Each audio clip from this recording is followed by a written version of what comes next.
चला निघूया.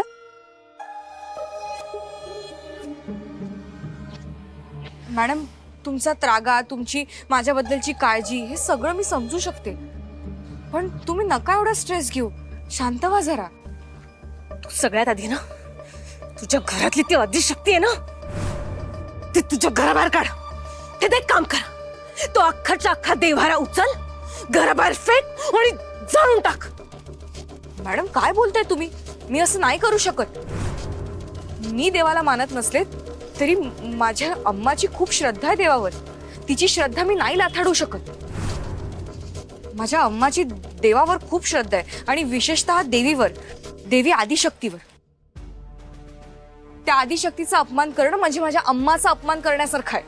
बस बास कर शक्ती, तुझ्या त्या आदिशक्ती पुराण ना बास कर. हो मॅडम, पण तुम्ही काय एवढा रागराग करताय देवीचा? माझ्यावर होणारा हल्ला आणि देवीचा काहीच संबंध नाहीये. मग तुझा हल्ल्यातून वाचण्याचा आणि तुझ्या त्या आदिशक्तीचा काय संबंध आहे? अगं शिवाने वाचवलं ना तुला, मग त्या देवीचे कसले कौतुक करताय? हो मॅडम, माझी अम्मा खूप श्रद्धाळू आहे. तिच्यासाठी तिची देवी म्हणजे तिचं सर्वस्व आहे. आपण आपली मतं तिच्यावर नाही लादू शकत. ती देवी आदिशक्ती कधीच कुणाचं चांगलं करू शकत नाही. उलट ती आपल्याला संकटाच्या घेऱ्यात टाकते. तुला नाही माहित? मॅडम, तुम्ही म्हणता की तुमचा देवावर विश्वास नाहीये, मग तुम्ही असं का म्हणताय की देव कधीच कुणाचं काही चांगलं करत नाही? असं म्हणाले मी? हो, असं नाही म्हणाले मी. मला हे म्हणायचं होतं की मला हो हो हो निघूया.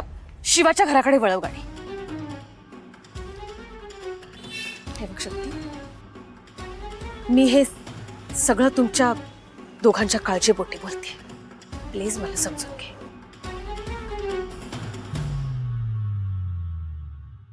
चल निघूया आपण. चल ये, बस.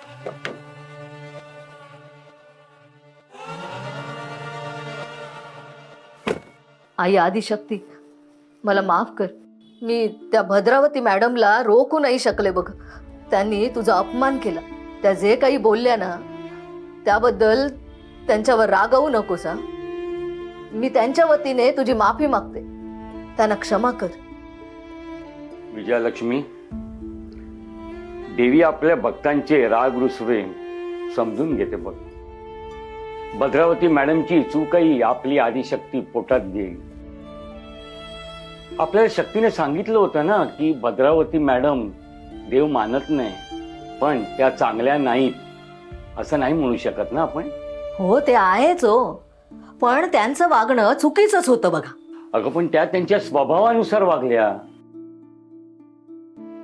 विजयालक्ष्मी, आपल्या अडचणीत त्यांनी आपल्याला वेळोवेळी मदत केली आहे बघ. ज्यावेळी माझा ऍक्सिडेंट झाला होता त्यावेळेला त्याने पैशाची मदत केली. आपल्या शक्तीलाही चांगला जॉब लावला. काय असतं ना विजयालक्ष्मी, मोठी लोक आहेत ती, त्यांना मोठे मोठे व्याप असतात ग, खूप व्याप असतात, खूप टेन्शन असतं. त्या ज्या काही टेन्शन मध्ये बोलल्या ना त्याचं टेन्शन तू नको घेऊ प्लीज. असं कसं नको घेऊ टेन्शन? हा हे बघा, माझ्या आई जगदंबेला आणि आदिशक्तीला कोणी काही बोललेलं मला अजिबात आवडत नाही. अगं पण त्यांचा राग हा आपल्या शक्तीच्या काळजीपोटीच असेल ना. आई आदिशक्ती, भद्रावती मॅडम आणि माझ्या शक्तीला माफ कर. आणि आजवर जशी माझ्या शक्तीच्या पाठीशी उभी राहिली, इथून पुढेही तिच्या पाठीशी अशीच उभी राहा.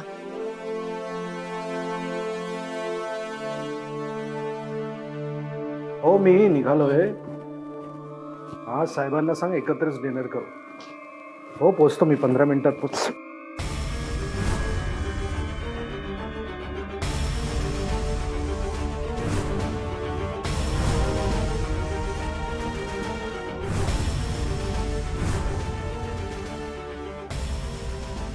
भद्रा भद्रा भद्रा, काय आहे? शेण कुठून आलं? आणि काय बैलांच्या पायाचे ठसे कुठून आले? मला नाही माहीत बैल कसा घरात येईल. बंगल्याचं दार बी बंद आहे आणि मेन गेट बी बंद आहे. जा बाहेर जाऊन बघ, तो बैल बाहेरच असेल कुठेतरी. हो बघते.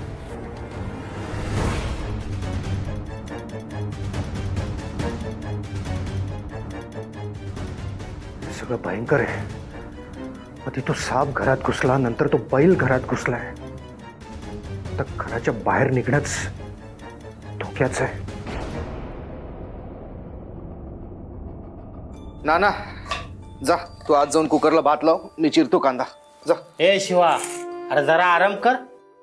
अरे हाताला लागलंय तुझ्या, आराम करायचं सोडून काम करणार आहेस? अरे काय जास्त लागलं नाही, कमी आहे ते. एवढं काय टेन्शन नको घेऊ. हात काय गळून नाही पडला, माझा शाबूत आहे. हळूहळू करतो ते. जा तू. अरे लेका ऐक की माझं. हे बघ, तुला काय पाहिजे तर मला सांग, तुझ्या पुढ्यात आणून ठेवतो, पण काम करू नको.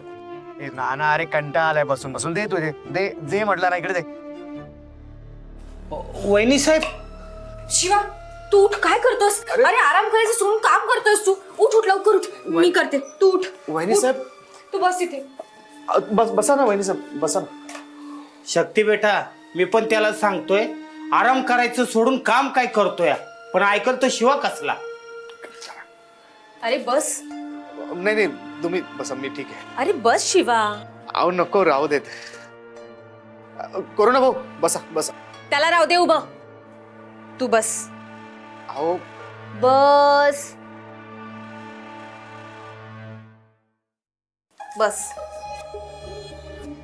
वहिनी साहेब, काय झालं? तुम्ही आता यावेळी इथे काही काम होतं का? नाही नाही नाही, काही काम नव्हतं. मी तुलाच बघायला आले. तुम्हा दोघांवर हल्ला झाल्याचं कळालं आणि जीव घाबरा झाला. लगेचच गाडीत बसले आणि आधी शक्तीला पाहायला गेले आणि आता इथे आले. खूप नाही लागलं ना तुला? नाही. डॉक्टरांकडे गेला होतास का? वहिनी साहेब, ना हा डॉक्टरांकडे गेला, ना डॉक्टरांना घरी येऊ दिलं. अहो स्वतःच्या हातानच पट्टी मारली. अहो ऐकतच नाही. तुम्ही सांगा की त्याला. शिवा, अरे असा हलगर्जीपणा करून नाही चालणार आहे. वहिनी साहेब, जास्त नाही लागले, होईल ते बरं. बर,